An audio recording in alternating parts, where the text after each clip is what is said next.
Good afternoon, everyone, and welcome to IPFW's Mastodon Career Call webinars. Thank you so much for joining us today. Before we get started, I just want to take a quick moment and thank our sponsors, Extension Healthcare, Lincoln Financial Group, and Federated Insurance are our corporate sponsors, and with their support, we're able to provide these webinars for free for our students and alumni. If you look in the bottom left-hand corner, you can see links that will direct you to their websites, and they're all currently hiring right now. A couple of housekeeping items to go over before we get started is if you're attending this webinar in order to get passport points for the School of Business, I need you to log in and put your first and last name in the guest participant section. I'll go ahead and record that you attended this webinar, and you can come to Career Services, and we will sign your passport point form. Any questions that you have for our presenters go in the chat feature box on the left-hand side, and they will address those at the end of the presentation. So feel free to type your questions in there. And keep in mind that we are recording this webinar, and the recording will be posted on the Career Services YouTube channel, and you'll be receiving an evaluation later on this afternoon. So I'm going to go ahead and introduce our presenters today.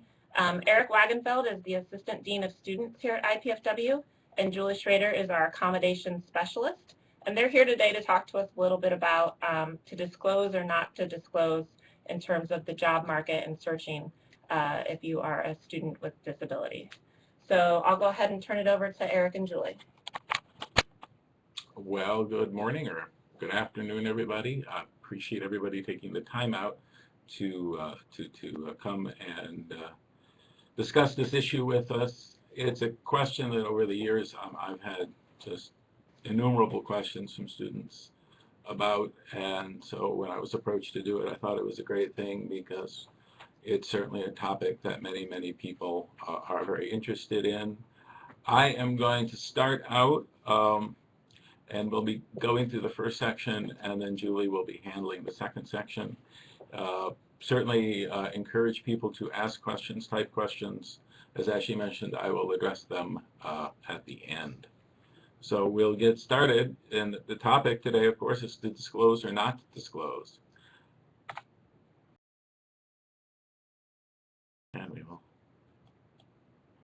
So the first question that really comes up is why disclose in the workplace? And obvious first answer is in order to receive a workplace accommodation. But there's a lot of decision making that needs to go into the process. You know, do you want to do that? Is that something that's necessary to do? And I'm hoping that today's webinar is going to help clarify for you whether or not it is something that you wish to go ahead with. Another point that I want to cover is that employers are not required to provide an accommodation without disclosure. So that means that you must disclose, and you must disclose to the appropriate person, and we're going to cover that. First of all, there are a lot of differences between school and the workplace. When you've gone through the K-12 system, you come through here at IPFW, there's certain things in place. And certainly, you know, in the workplace, just like here at IPFW, an IEP does not exist. You know, you don't have an IEP. Once you leave high school, that's gone. New laws come into effect, and that would be the Americans with Disabilities Act. And that's what applies. Now, the key to all of this is this statement that you see kind of to the bottom of your screen, that you must be able to perform the essential job function with or without reasonable accommodations. And so the key words here are essential job functions, because as you're going to see in some of the scenarios that I'm going to take you through here, that makes a big difference. So we'll go to scenario one. And that is that Bob sees a job that is posted for a telephone-based customer service position. He applies and is very excited when he's called for an interview. In the interview, it is revealed that the position is from 8 a.m. to 5 p.m. because that covers the busiest phone hours for the company. However, with Bob's disability and medication, he does not function really well before 11. So he makes a request that they change his hours from 11 a.m. to 8 p.m. So the question I want you to ask yourself now, before we move to the next slide, is would the company have to make that accommodation under ADA? So let's see if your guess is correct. And the answer is no. If you answered yes, you'll be asking me why. And the reason is that the company established that 8 to 5 are the hours that they need to cover. Therefore, it's an essential job duty to be able to work during those hours. Because Bob is unable to work in those hours, it means that he would not be considered eligible to perform all the essential duties and therefore would probably be eliminated from the search. I'm curious and will be interested in the comments to see if that surprised people. So we'll go on to a second scenario, which is that Jane has been diagnosed with a form of ADHD. All through college, she received extra time on her exams. Do you think she can expect extra time on office projects as an accommodation? Once again, the answer is no. The reason is that in most cases, a project deadline is firm. So Jean would either need to accommodate herself by taking the work home, coming in early, staying late, in order to meet the deadlines. The company does not have to move a deadline for her to accommodate that, because once again, it's essential to that job that she perform those duties and get them done in a particular fashion. The final scenario that I want to cover before we move on to some more questions is about Izzy, and Izzy is hearing impaired. He requires a specialized phone system to allow him to utilize the telephone. The question is asking the company where he was recently hired to buy the system for his phone a reasonable accommodation? So I'm going to give you just a second to think about that for a minute before we move on to the answer. And it is yes. And the reason is that because Izzy can do all of the essential job functions but needs the specialized system to do it, it is a reasonable ADA accommodation. And what I'm hoping is happening is you're starting to see a pattern between what would be considered reasonable and what would be considered irreasonable, not reasonable. So I want to move on a little bit, and I'm going to have Julie take over and talk just a little bit about, when you should disclose your disability. There's no one right time or place. However, there are 4 times that are possible to disclose. One would be on the application, and it's never a right time to disclose on your application unless that business or employer is specifically looking for applicants with disabilities. Now, the second opportunity you would have to disclose, if you so chose, was the interview process. You can choose to disclose, however, you would be doing so if you intend to request reasonable accommodations in the workplace. And in that case, you would want to be brief. There's no reason to go into a lot of detail, and give the employer an opportunity to ask you some questions about reasonable accommodations for you. Now, there's another opportunity if a job offer has been made. That is another opportunity to disclose. And then also after the job has begun, if you have accepted that position. You can always disclose after you have accepted a job, because a disability may arrive at any time. You may have a disability at any point in the workplace, at any time in your career. So disclosing after that point is always acceptable.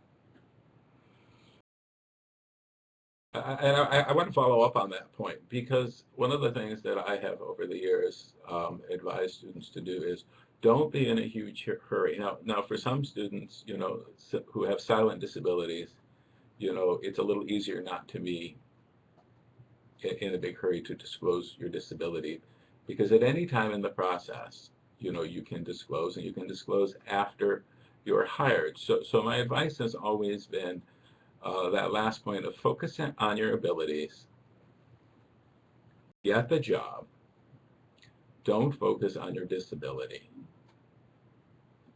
So I'm going to go ahead and we will go to the best way to disclose your disability. On how to disclose your disability, effective disclosure is in discussing your needs, but you also must know and be able to discuss practical suggestions for those job accommodations. What has worked for you in the past? What is a reasonable accommodation?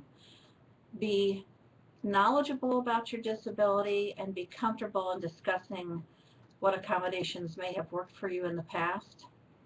And a good scenario for that is to, perhaps with a coworker, a friend, a family member, practice in disclosing and discussing how you will answer those questions and what suggestions you may feel most comfortable and most necessary in terms of a reasonable accommodation. Again, only disclose relevant disability information. Be brief, be concise. Do not need to go into details. And always focus on your abilities, not your disabilities. Promote your strengths, promote your experience, your knowledge, and keep it positive. And those are really all very, very excellent points, and they're very important. And practicing, because it can be kind of a scary thing going in and talking about this. I mean, you're revealing something about yourself, and that can be a little intimidating. And sometimes, just like when you take your speech class, practicing can really help ease that stress of that.